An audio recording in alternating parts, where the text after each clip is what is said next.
Hi guys, welcome back to my channel. I'm glad that you found us here on YouTube and have joined our tribe of survivors post Narcissist. The title of this video I think will be called Leaving the Narcissist, and that will apply even if you were discarded, because I was discarded and completely blindsided from one day to the next. Just after 7 years, he just asked me for a divorce, and a few days later he was living with the new supply.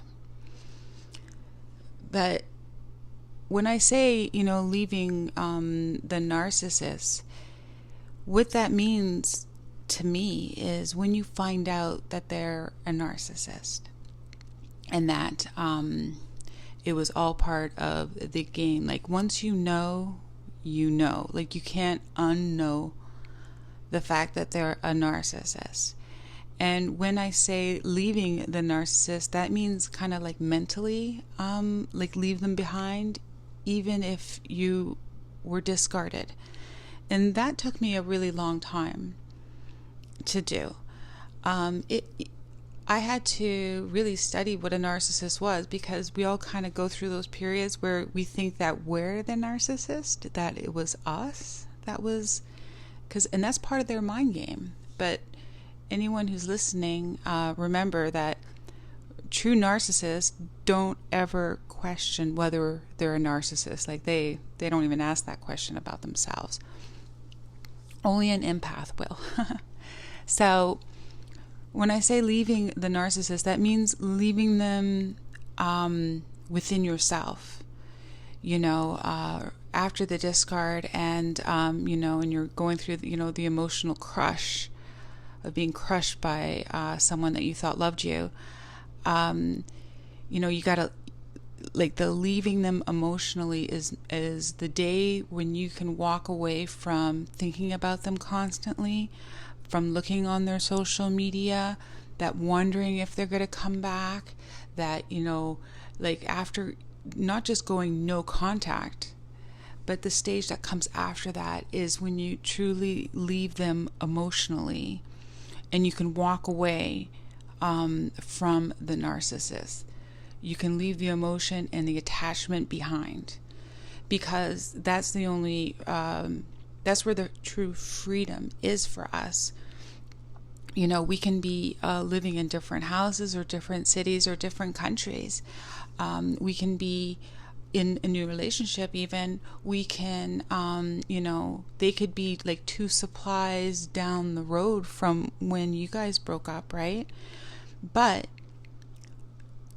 you'll still be attached to the narcissist if you think about them all the time, if you allow them to,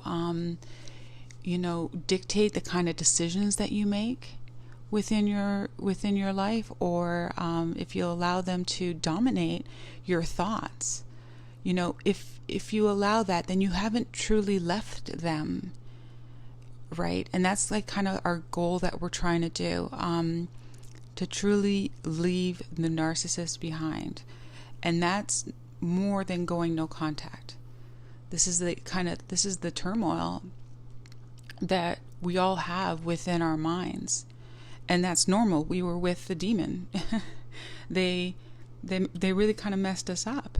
It takes a long time to come back from that mentally, to be able to control our thoughts again, because we were with a predator.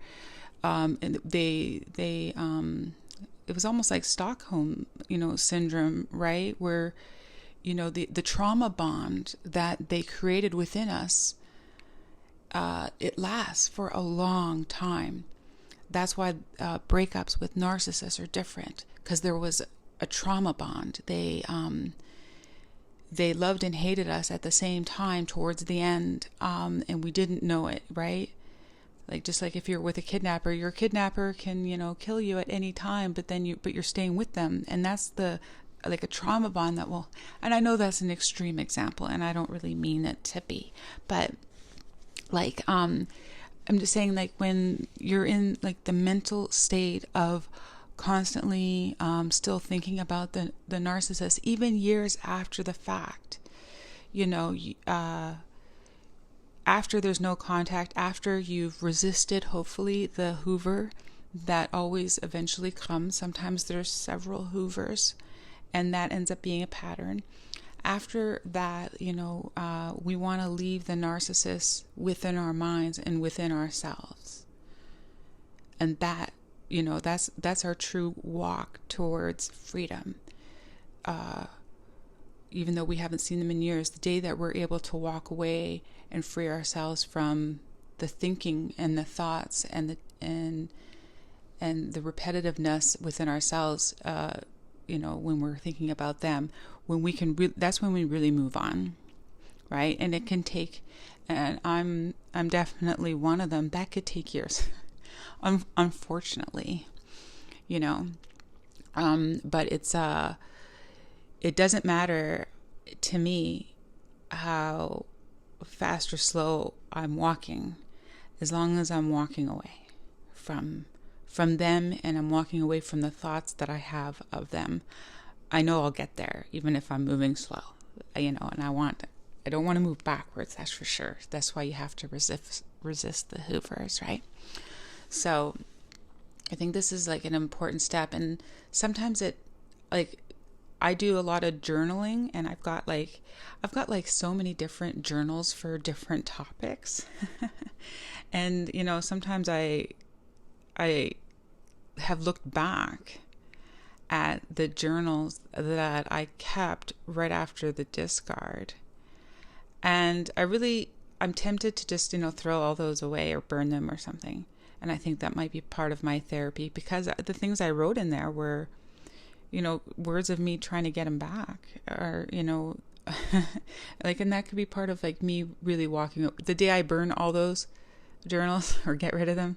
That will be part of me, walking away truly from the narcissist, But, those journals also have, reminding me, writing things to remind me of my, of why we didn't work, when I realized that they were a narcissist, right? And I also have a journal that, it's a manifestation journal that I keep. And I think this might be a good idea for a lot of you. When I write in it, I write usually about half a page every day, and I put the date on it, like today's date, and I write that page as if I'm in my absolute dream life. For an example, you can write today's date and say, today, or I'm writing this journal as I sit in my private plane on my way to Paris to go see a concert, and I'll be back tomorrow. You can write things like that, like this manifestation of anything that you want, but you write it in with today's date, not something that you want. It's something that has happened or that you're doing. It's kind of a fun thing. So I also use that journal to help my recovery. So sorry, I kind of went off on a bit of a different topic there, but that might be something that you guys might be interested in. But to get back to, just leaving the narcissist, I really just want to, and I'll do more videos about this, about leaving the narcissist mentally with your thoughts, not just physically in contact, but truly leaving them within ourselves is an important step to make after we go no contact. So leave me your thoughts in the comments about the things that you've done to walk away mentally from the narcissist, and it might help and give other people ideas, just like my journal idea, give people other ideas of what they can do to help truly leave the narcissist behind and start your life within yourself and your thoughts. So that's it. Thank you guys for listening. I'm glad that you're here and have found us and have joined our tribe of survivors post narcissist.